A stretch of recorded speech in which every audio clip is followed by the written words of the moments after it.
So hello viewers, my name is Suryansh Srivastava and I am here with another episode of Interviewing with the Qualifiers.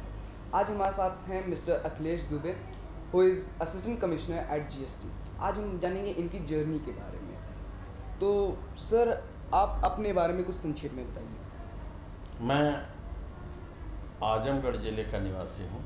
मेरी सारी शिक्षा high school, inter, BA, MA, BEd सभी आजमगढ़ से हुई है और मैं इलाहाबाद में तैयारी करने आया तो उसका मात्र एक कारण था कि हमारे भाई श्री अजीत कुमार दुबे मदन मोहन मालवीय इंजीनियरिंग कॉलेज के टॉपर थे और जब 97 में पास आउट होके आए तो उन्होंने बताया कि अब इच्छा हमारी नहीं कर रही इंजीनियरिंग लाइन में जाने की, चलिए हम लोग आयोग की तैयारी करते हैं। तो मैंने उनसे पूछा कि आयोग में कौन सी तैयारी। उस समय मुझे ये भी ज्ञान नहीं था कि आईएएस और पीसीएस की कोई अलग से कोई परीक्षा होती है। उस समय मैं सारा ध्यान अकेडमी पे था।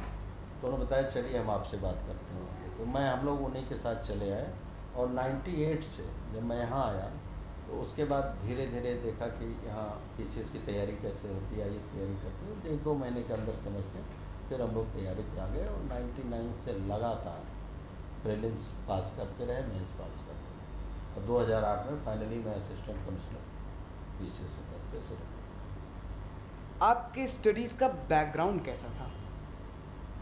मैं और मेरे भाई दोनों, मैं ही नहीं, मेरे बड़े भाई मुझसे बहुत अच्छे थे लेकिन मैं भी उनके साथ साथ चलता रहा और हम लोग high school, inter, BA, MA first class हूँ और फर्स्ट क्लास ही नहीं, मैं डिस्टिंक्शन में रहा और हम लोग अपने अपने स्कूल के टॉपर थे और साइंस बैकग्राउंड थे।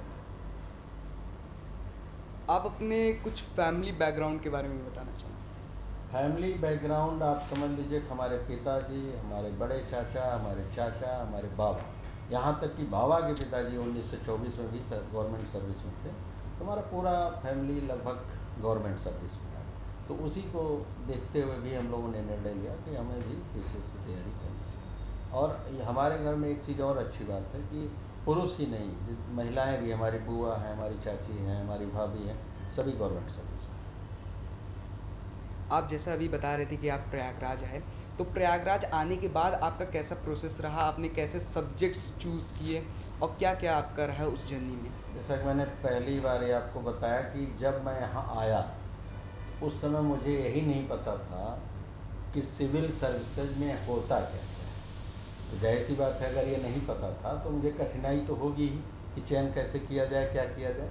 फिर हमने देखा कि हमारे भाई साहब इंजीनियरिंग बैकग्राउंड के थे, जाहिर वो अच्छी तैयारी में थे, लेकिन उनका जो सबसे कठिन समय था कि वो आर्ट से कमज़ोर थे। और जब हम लोगों ने पीसीएस के बारे में देखा, समझा और लोगों से भी, कुछ लोगों से समझा, तो पता चला इसमें history, geography, political science, economics, current affairs, इसका बड़ा योगदान होता है। और प्रीलिम्स में उस समय एक सब्जेक्ट होती थी जिसमें सबसे ज़्यादा हिस्ट्री स्कोरिंग थी और मेरा अच्छा ये था कि मैं बीए किया हुआ था तो उसमें मेरा हिस्ट्री और फिलासफी 2 सब्जेक्ट था, तो मैंने हिस्ट्री का चयन किया और हिस्ट्री से मैं आगे बढ़ा। तो इलाहाबाद में आने के बाद आपने कौन कौन सी कोचिंग्स की? ये आपको जान के बड़ा आश्चर्य होगा कि मैंने सब्जेक्ट के लिए और जीएस के लिए किसी भी कोचिंग को नहीं किया। हम लोग सेल्फ स्टडी किए हैं और मेरे साथ मैं और मेरे भाई दोनों लोग रहते थे।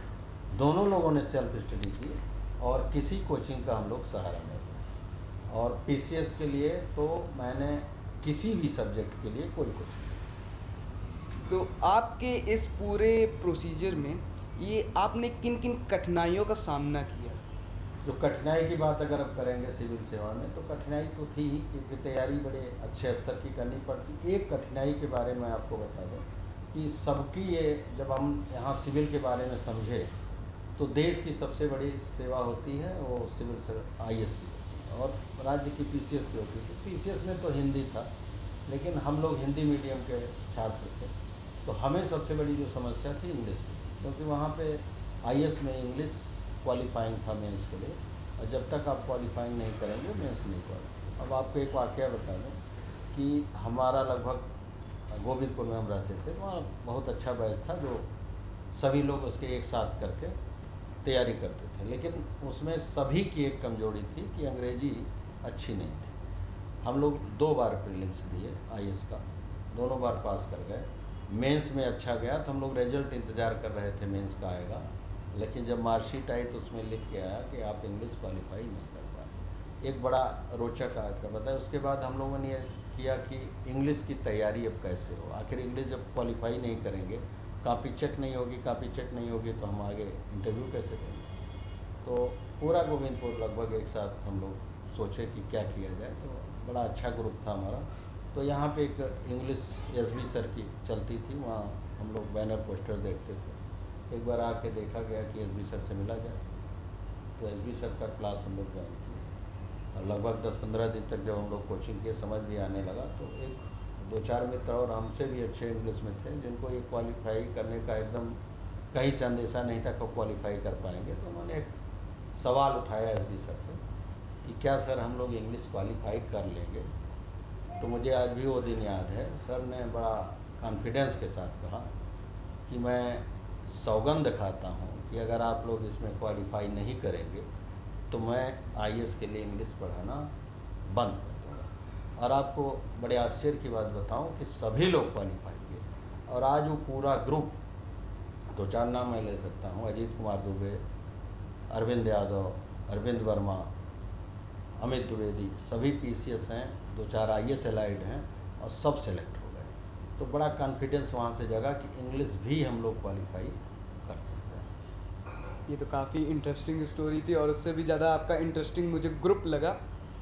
खैर आगे बढ़ते हैं क्वेश्चंस की ओर कि काफ़ी स्टूडेंट्स जो अभी तैयारी कर रहे हैं उनके मन में ये रहता है कि ड्यूरेशन क्या होनी चाहिए पढ़ाई की, कितने घंटे पढ़ना चाहिए, क्या करना चाहिए। हाँ, इसमें देखिए मेरा एक ही चीज़ कहना जो जिसको मैंने फॉलो भी किया कि इसका ड्यूरेशन मैं कुछ नहीं मानता। मुझे लगता है कि जब आपको तैयारी करना है तो पहले तो आपको ये देखना पड़ेगा कि सिलेबस क्या है, दूसरे समय क्या है, और उस समय के अनुसार आप अपनी योजना बनाइए और पॉइंट वाइज तय करिए कि आपको कितना पॉइंट तैयार करना। अब आपको ये देखना है कि क्या वो 8 घंटे में हो जा रहा है, 4 घंटे में हो जा रहा है, 10 घंटे में हो जा रहा है, 12।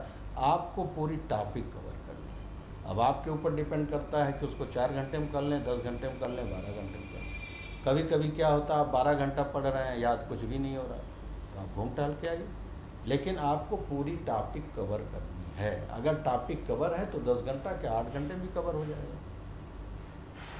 आपने जैसा अपनी जर्नी के बारे में बताया कि काफ़ी बार आपका क्वालिफाई हुआ, काफ़ी बार आपने फेलियर्स फेस किए। काफ़ी ऐसे स्टूडेंट्स हैं हमारे जो अभी भी फेलियर्स फेस कर रहे हैं, जो कि बहुत टफ हो जाता है, कुछ लोग डिप्रेशन का शिकार हो जाते हैं। तो उनको आप क्या संदेश देना चाहेंगे? उनको मेरा ये संदेश, पहले तो मैं अपने बारे में बता दूं, जब मैं फेल होता था निराशा तो बड़ी होती थी, लेकिन मैं देखता था कुछ तो कमी होगी कि किसी ने अगर क्वालिफाई किया और मैं नहीं क्वालिफाई। तो मुझे लगता था, मैं जब देखता था ध्यान से तो मुझे लगता था नहीं, कमी मेरी ही थी। मैं एक उदाहरण आपको बता दूं। एक बार मैं पीसीएस का मार्कशीट देखा तो मेरा इंटरव्यू में नंबर 135 था, हिंदी में क्वालिफाई 125 था, निबंध में 60 था। तो मुझे लगा कि निबंध में कम क्यों हुआ। फिर मैंने अपने बारे में टटोला तो मैंने निबंध का 3 विषय पे उस पर आता है, साहित्यिक आता है, इकोनॉमिकल आता है, साइंटिफिक आता है। मैंने लगा कि मैं साहित्यिक टच कर गया, जबकि मुझे साहित्य एकदम नहीं आती थी, इसीलिए मेरा निबंध कम हुआ। उसके बाद से जब अगली परीक्षा आई तो मैं जो करंट टॉपिक का होता था इकोनॉमिक्स, और मैंने निबंध में 110 नंबर पाया, मैं सेलेक्ट हुआ। तो घबराने की ज़रूरत नहीं। ये देखिए कि आपने कमी कहाँ की, यदि कमी आपने दूर कर लिया तो सिलेक्शन होगा। मैं 18 इंटरव्यू दिया, 18 में मेरा सिलेक्शन हुआ। अगर मैं घबराता तो घबरा ही जाता, और जब मैं सिलेक्शन हुआ तो मैं आपके सामने हुआ। एक बार सिलेक्शन मिलने के बाद पीछे के सारे रास्ते अपने आप भूल जाते हैं। 18 इंटरव्यूज़, दैट्स अ लॉट। आखिरी क्वेश्चन की ओर हम लोग बढ़ते हुए, आप हमारे स्टूडेंट्स और व्यूअर्स को क्या संदेश देना चाहेंगे? मैं ये कहना चाहता हूँ, अगर आपने वास्तव में तय कर लिया है कि कंपटीशन में सफलता लेनी है, तो पहले तो ये है कि आजकल हम लोगों समय में तो ये नहीं था सोशल मीडिया, सारे लोगों का मैं ध्यान देख रहा हूँ कि मोबाइल पे ज़्यादा है, पढ़ने पे कम है। तो इससे आपका मोबाइल पे से ध्यान हटाइए, मोबाइल का यूज़ वहीं करिए जहाँ ज़रूरी हो। और मैं अभी भी यही कहता हूँ कि अगर आपको किसी चीज़ की तकलीफ़ हो तो अगर आप कहीं कोचिंग ले रहे हैं, किसी से सलाह ले रहे हैं तो उनसे पूछें, अन्यथा किताब से लेकर, गूगल से, या कोई, यहाँ तक कि मैं देखता हूँ कि कोई वर्तनी भी अगर किसी की अशुद्धि हो रही है तो गूगल पे चेक कर लेता है कैसे लिखा है, फिर आप कंपटीशन में कैसे कर पाएंगे। सारे पेपरों में देख रहा हूँ क्वालिफाइंग हिंदी भी आ रही है, इंग्लिश भी आ रही है, CSET का आ रहा है, सब में। तो आप प्रयास करिए कि किताबों से कितना अच्छे से पढ़ें, अपनी कमी दूर करिए और बिना घबराए कंपटीशन के लिए लग जाइए, आपको सफलता मिलेगी। तो यहाँ हमारे साथ हैं अखिलेश दुबे जी, इनका भी हमने इंटरव्यू लिया। फिर मिलेंगे आपसे जल्द ही अनदर कैंडिडेट के साथ, तब तक धन्यवाद।